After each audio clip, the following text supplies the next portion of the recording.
भगवान की जय। सावन मास का 18वां अध्याय। सावन मास के शुक्ल पक्ष की 10वीं तिथि का माहात्म्य। सनत कुमार ने कहा, हे भगवान, हे पार्वतीनाथ भक्तानुग्रह कारक है। हे दया सिंधु, अब आप मुझे सावन महीने के शुक्ल पक्ष की 10वीं तिथि के माहात्म्य बतलाइए। भगवान श्री सदाशिव ने कहा, हे सनत कुमार, सावन मास के शुक्ल पक्ष की 10वीं तिथि के दिन व्रत आरंभ करें। इस प्रकार 12 महीने तक उत्तम व्रत करके सावन शुक्ल 10वीं के दिन इस व्रत को उद्यापन करना चाहिए। राजा तथा राजकुमार को राज्य की आशा से, कृषक खेती के लिए, वैश्य व्यापार के वास्ते, गर्भवती स्त्री पुत्र प्राप्ति के हेतु तथा अन्य सब मनुष्य धर्म, अर्थ एवं काम आदि की सिद्धि निमित्त इस व्रत को आरंभ करें। इन कामों तथा दूसरे कामों के लिए आशा दशमी का व्रत करना हितकर है। जिसको भी किसी प्रकार का दुख हो, वह उस दुख को दूर करने के लिए सावन शुक्ला दशमी की रात को स्नान कर व्रत का शुभारंभ करें। रात को 10 दिशाओं को फूल, पल्लव, चंदन या जौ के आटे द्वारा अपने घर के आंगन को अंकित करके वहाँ अंगवाहन सहित स्त्री चिन्ह द्वारा चिह्नित करके घी से तैयार किया हुआ नैवेद्य देना तथा अलग अलग दीपक देना चाहिए। तत्पश्चात ऋतु समय में होने वाले फल देकर अपना उद्देश्य निवेदन करना चाहिए। मेरी आशा शोभिनी हो तथा मेरे मनोरथ सदैव सिद्ध हो। आपके प्रसाद से मेरा निरंतर कल्याण हो। यों सी विध पूजा करके ब्राह्मणों को दक्षिणा देनी चाहिए। इस प्रकार प्रति मास निरंतर व्रत करना चाहिए।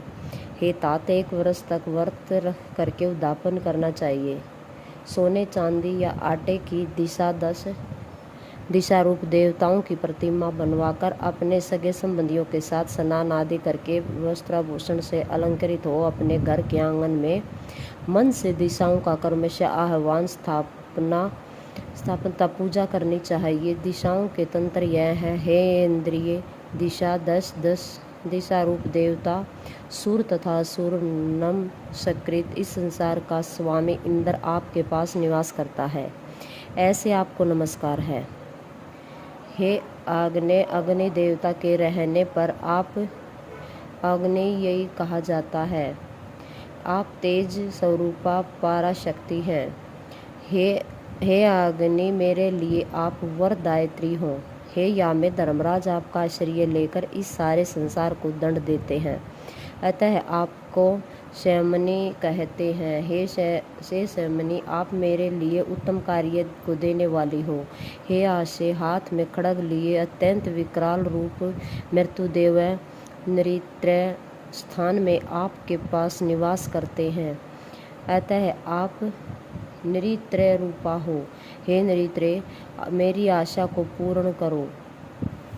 हे वारुणी, भुवन के आधार तथा जल जंतु के अधिपति वरुण देव आप में निवास करते हैं। हे वारुणी, मेरे कार्य के लिए और धर्म के कार्य के लिए तत्पर हो। हे वायव्य, संसार के आदि कारण प्राण रूप वायुदेव से आप अधिष्ठित हैं। हे वायव्य, मेरे घर में आप प्रतिदिन शांति बनाए रखें। हे कावेरी, आपकी दशा में कुबेर देव निवास करते हैं। आपकी उत्तर दिशा कही गई है।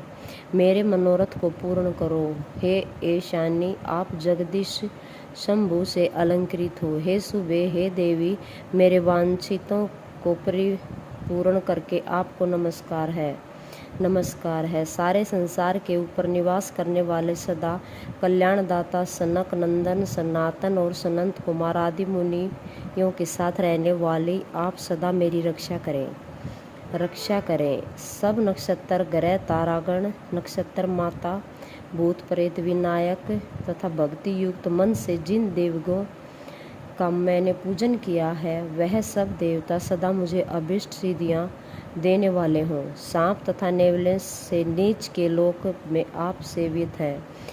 आज आप मेरे ऊपर नागाओं के साथ प्रसन्न हो। इन मंत्रों को पढ़कर पुष्प, धूप आदि द्वारा अर्चन करके अलंकार, वस्त्र और फल निवेदन करने चाहिए। वाद आदि के नाद से, गीत नृत्य आदि मंगलों से तथा नृत्य करने वाले नृत्यांगाओं के नाच से रात को जागरण कर समाप्त करना चाहिए। कुमकुम, अशक्त, तांबूल दान आदि तथा प्रसन्न मन से उस रात को समाप्त करना चाहिए। प्रातःकाल दोबारा प्रतिमा की पूजा करके उसे ब्राह्मणों को दे देना चाहिए। इस विधान द्वारा अर्चन तथा समापन कर प्रणाम करना चाहिए। उसके बाद अपने सगे संबंधियों तथा मित्र सहित भोजन करना चाहिए।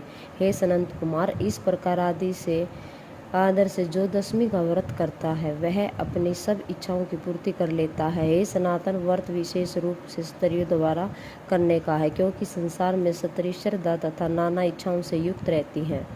हे मुनि श्रेष्ठ, यह व्रत धन, यश, आयुष तथा सब इच्छाओं का फल देने वाला है। हे तात, मैंने तुम्हें इस व्रत के संबंध में बतलाया है। तीनों लोकों में इस व्रत के तुल्य दूसरा कोई व्रत नहीं है। इस व्रत को रखने वाला सर्वोच्च अनुसार सब प्राप्त कर लेता है। जो मनुष्य दशमी के दिन दिशाओं की पूजा करते हैं, उनके मन की सब इच्छाओं को दिशा देवता सफलीभूत करते हैं। हे सनंत कुमार, इसमें विशेष कथन से क्या लाभ है? यह व्रत मोक्ष फल का देने वाला है। इसमें सोच विचार नहीं करना चाहिए।